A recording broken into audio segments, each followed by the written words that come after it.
She helped me with my story for Telebration last night. It was about my dad when he was a little kid. And he's not going anywhere anymore. He's getting dementia. He's 89, and he likes to stay home. But he has spells when he'll, like, answer the phone. So today he answered the phone. And he had told me this story like 2 months ago. And I'd never heard him tell this before. And he told it as if it had happened yesterday. And it explained a lot, really, when he told me about this. But he was like 5 years old, 4 or 5 years old, and his daddy was a doctor. And he had gone 4 years to medical school and come back, and he found his fiancée kissing somebody else goodnight and demanded his engagement ring. And then he went around and asked his friends if they knew a young woman with high moral principles, yeah. And one of them said, "Oh, there's nobody more straight-laced than my sister Carrie." And Carrie was a school teacher. That's all she ever wanted to be. She went to 8th grade, and she took 3 months of teacher training in Spencer, West Virginia, got her certificate, and came back and taught the same kids she'd gone to school with the year before. She lengthened her skirt so she looked older, and she taught 8 grades in a one-room schoolhouse. This is 1910. Wow. Way back, 1910. She was 15 years old. Back before you needed to go to college for 7 years. Yeah, and I've got a picture of her with her first class, and I blew it up into a big poster and gave it to my grandma, and she still remembered some of the children's names and I wrote them on the back, and then when she died, they gave me the picture. The family gave me the picture to keep, so I take it with me to the schools when I do storytelling in the schools with GCAC, and kids always, they look like the same kids today. They're just like 100 years ago, and they all had the same identical work boots on with, West Virginia clay on them, and all the little kids are in the front row, So anyway, Carrie's brother came home, and he told her about this guy that was kind of interested in dating her. He lived on across the ridge. She lived in Trace Fork, and he lived in Salt Fork. This is in Roane County, West Virginia. And his name was Arthur Archibald Smith. Well, they fixed up to meet at an Eastern Star dance. And he came up and helped her off her horse before they were even introduced. Oh my goodness. She told me this. That did it. And they started to correspond, by letter. And he still wasn't finished, I guess, with medical school, because he was writing letters back and forth. And he asked her in a letter if she would marry him, and she decided that for the educational advantages her children would have, that it would be a good idea. And she made a dress of robin's egg blue, a taffeta, and I have the sewing machine right in my shed that she made it on. It's an old Davis walking foot treadle sewing machine.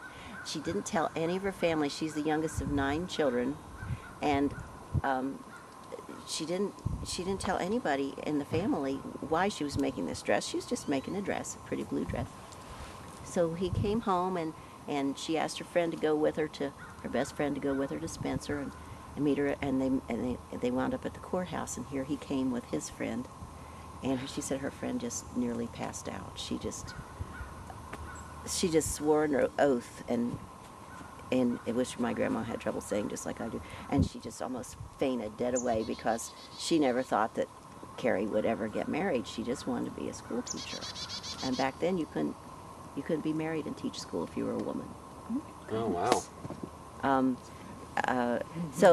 But for the educational advantages her children would have, she married him, and for his internship, he had to work in the coal towns, the little coal towns, and he would treat a patient and write to the hospital in Charleston, tell him what he had done, and they would write back and tell him if he had done it the right way, or if he could have done something else. And he did this for years while they raised their young family. They moved from place to place.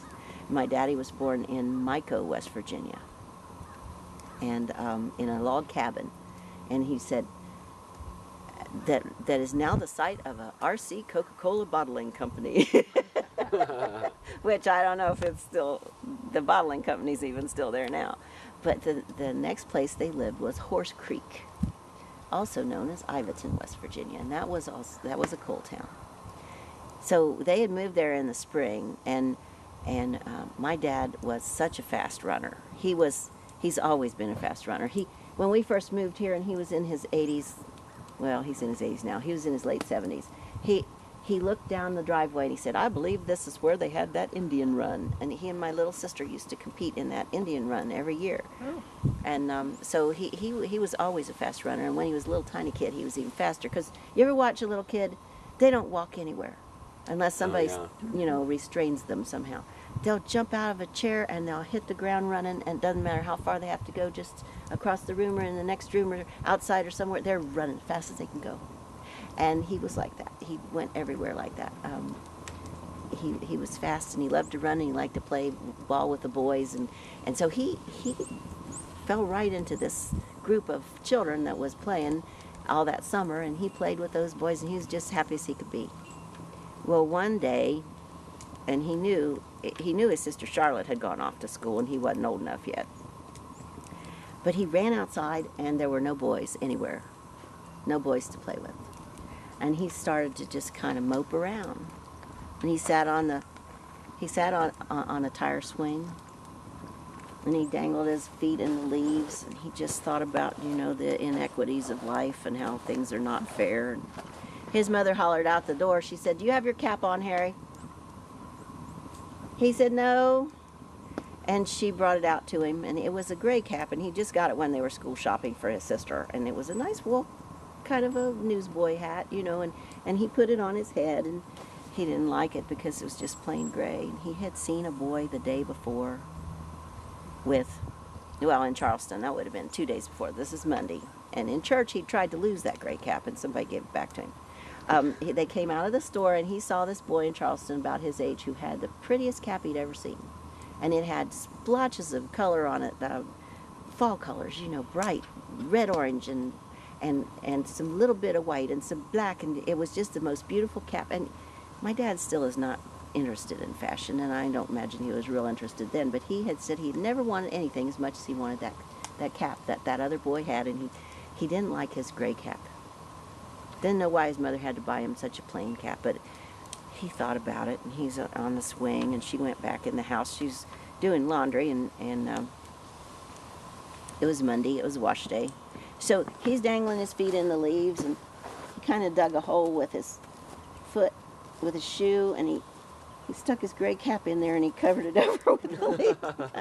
Made a shallow grave for it. And he was swinging kind of high, and then he stopped, and he looked down, and there was his football. Oh, there's a football right there by that pile of leaves. So he tumbled himself. He just jumped out of there and did a somersault and started rolling around with that football in the leaves. And then he kind of assembled his imaginary friends, and they did a football game, and he hut 2-3, and he threw it, and he caught it, and he ran with it, and he decided the goalpost would be this little cave at the edge of the yard. The yard was up against a hillside like everything in West Virginia, and there was this little rock shelter back there.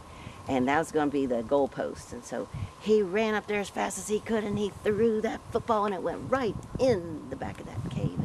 And he scored, did a little dance. And he was looking, and he saw out of the corner of his eye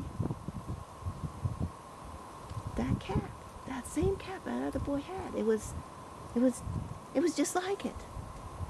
And he'd been wishing, maybe his wish came true.